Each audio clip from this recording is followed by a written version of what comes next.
Yan. At lalagay ko siya dito.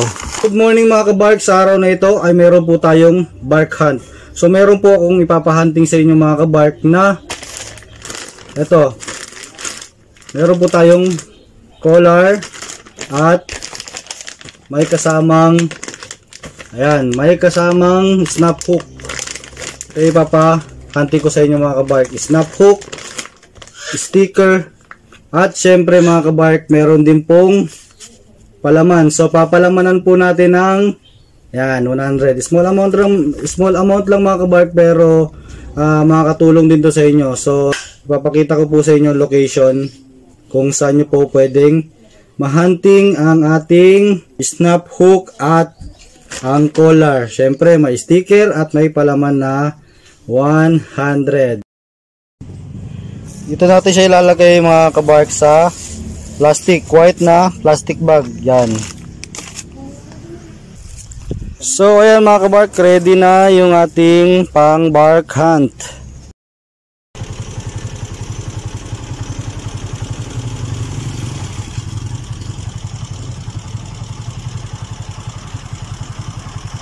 Okay mga kabark, ito na yung yung ipapahunting natin. So ang location, ayan, familiar kayo sa location mga kabark. Ayan. So mga kabark, kung kayo yung maswerteng makakuha nito, maswerteng makakahunting nito, ay comment down below para makongrats kita sa comment section. Mga kabark, ayan, location natin. Location. Ayan. Ikot natin mga kabark ha. So ayan, ito yung location natin mga kabark. So lalagay natin siya dito. Dito ko siya ilalagay mga kabark.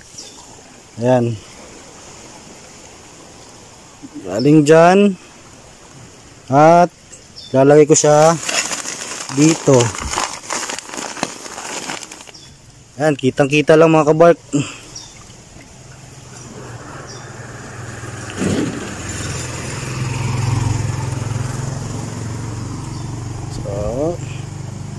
So ayan mga kabark, ito yung location. Timing, mamambahaw ko. So ayan, congratulations kay Sir Rex Limuel. Siya po yung siya po yung nakahunting po kanina nung pinahunting po natin na collar, snap hook, sticker, tsaka may kasama pong 100. So ayan mga kabark, hanggang sa muli. Peace out.